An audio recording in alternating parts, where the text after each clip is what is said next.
Let me tell you guys a story. Take you back just a couple weeks ago. So a couple of weeks ago, I had a week that started off really amazing, fantastic in fact.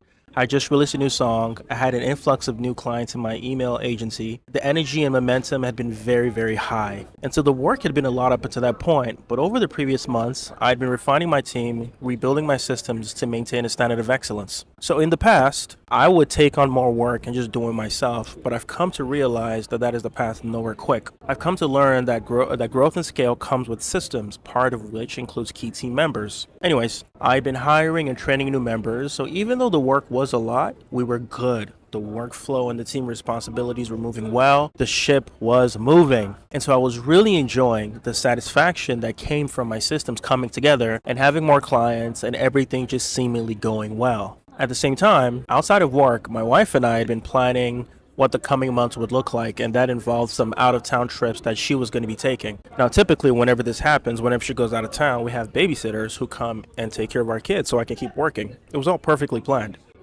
And that brings us to that specific week in question. So my wife had this trip, this 5-day trip that could not be moved, and had scheduled the babysitters. A day before her trip, one of our babysitters unfortunately canceled due to an emergency. And so this meant that I would step in, care for my kids, while trying to get some work done. Now, in case you didn't know, my kids are 3, 5, and 7 years old respectively. And anybody who has kids that age knows that it's full attention, right? Anyways, no worries, I thought. I can just delegate more tasks that day to a team member so that at least I don't have a lot of work to take on and my team can take care of it.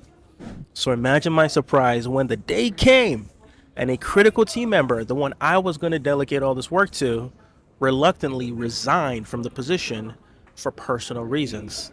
Not just the day off, they resigned altogether from the position. So I had to complete the work I was going to delegate, take care of my kids, and now find a replacement for that specific position and train them. And anybody knows that finding good people is a challenge in and of itself. Why am I telling you all of this? Because charting your own course, entrepreneurship, which is something I'm very big on, is not always glamorous. In fact, it often is not. Clearly, as you can see, I am not in my typical studio location. I'm currently on vacation with my family in Portugal. We visited Lisbon and Porto, and it looks good, and it looks amazing, and it looks luxurious, and it looks nice. And maybe like others, I've been guilty of just glossing over the difficult moments in entrepreneurship and emphasizing only the successes. Well, that's just not the case. More often than not, it is more difficult than it is these high pinnacle peak moments. It's often difficult. And that specific moment where I had my babysitters cancel and one of my key team members resign on me was a very difficult moment. But to be honest, that's not new. On any given day, even today while I'm on vacation right now, I'm always trying to solve one problem or the other. Whether it's hiring or firing, managing the team, losing a client, trying to find new clients, the problems never stop. So often, moments of great joy are actually followed by intense challenge, such as the way of the world. And so the question you have to ask yourself is, are you willing to do what's necessary to succeed in this kind of world? See, I choose to persevere because I know that as I approach these hurdles and obstacles, they will soon become just another memory marker when I advance to the next stage of my business. And I'm very aware that that next stage will present its own new set of challenges. And so I'm learning to stop asking, when will it get easy? Because the truth is, in a sense, it never will get easy. If you define easy as a life free of challenge and problem solving, see, that is the very essence of being an entrepreneur. That's a job description. That's what helps you command value in the marketplace. Your ability to solve problems for yourself and for others. The more complex problems you can solve, the more you get paid for it.